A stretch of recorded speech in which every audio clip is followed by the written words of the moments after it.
$1 a bushel. Then you'd make yourself sick eating them. Yes, I suppose I should. Uncle Daniel says I'd eat till I was sick if I got the chance. But I'd like to try it once. I don't suppose you'd like to sell me some things and let me pay you when I get older, would you? Mm-mm. I didn't suppose you would. I suppose your Uncle Daniel makes you work for your living, don't he? That's what I think, but he says that all the work I do wouldn't pay for the meal that one chicken would eat.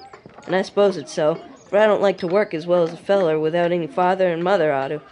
I suppose you go into the circus whenever you want to, don't you? Oh, yes. I'm there at every performance. If I keep the stand under the big canvas as well as this one out here. Must be nice. How would you like it? Like it? Why, I'd grow fat on it. I don't know as that would be to my advantage. It strikes me that you're about as fat now as a boy your age ought to be.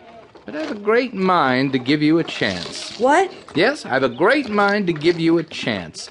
You see, I had a boy with me this season, but he cleared out at the last town, and I'm running the business alone now. How could he leave the circus? Now, I ain't hard on a boy, and yet that one seemed to think he was treated worse and made to work harder than any boy in the world. You ought to live with Uncle Daniel a week. Here I was, just like a father to him, and gave him his board and lodging and $1 a week besides.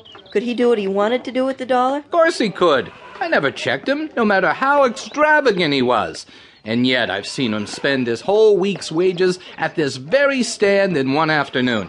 And even after his money had all gone that way, I've paid for peppermint and ginger out of my own pocket just to cure his stomachache. How could he leave someone who was so nice to him and helped him?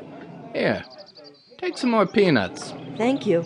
All in the world that boy had to do was to help me set things to rights when we struck a town in the morning, and then tend to the counter till we left the town at night, and all the rest of the time he had to himself. Yet that boy was ungrateful enough to run away. Gosh. Now what would you say if I told you that you looked to me like a boy who was made especially to help run a candy counter at the circus, and if I offered the place to you? I should say I'd go with you and be mighty glad of the chance. And it's a bargain, my boy, and you shall leave town with me tonight. I can start right now. No, that won't do. If your Uncle Daniel should see you working here, he might mistrust something, and then you couldn't get away. I don't believe he would try to stop me. He's told me lots of times that it was a sorry day for him when he found me. Well, we won't take any chances. Now here, there's a ticket for you for the circus, and you come around to see me about 10 o'clock tonight. I'll put you on one of the wagons, and by tomorrow morning your Uncle Daniel will have hard work to find you. I would have stayed in the vicinity of the candy stand so I might gain some insight into the business. But Mr. Lord advised me to stay away, lest my Uncle Daniel would see me and suspect where I'd gone when he missed me in the morning. I walked around the circus grounds. My interest in all that was going on was redoubled. I was really to travel with the circus, to become a part of it, and to be able to see its many wonderful attractions every day. Even the very tent ropes had acquired a new interest to me, and the faces of the men at work seemed suddenly to become friends. When I passed the cage containing the monkeys, I fancied that one particularly old one knew all about my intention of running away.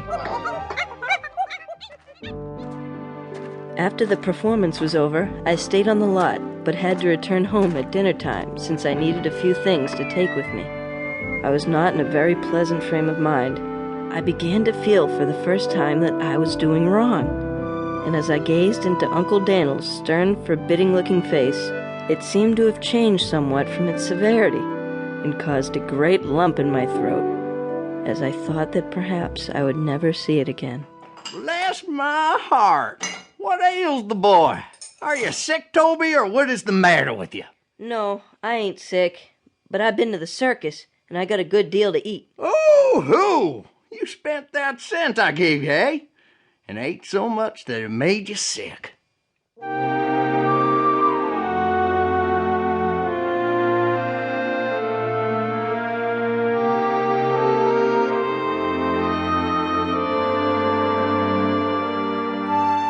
There you are. I see you have a little bundle over your shoulder with all your worldly possessions. Here's another ticket for tonight's performance. Enjoy the show.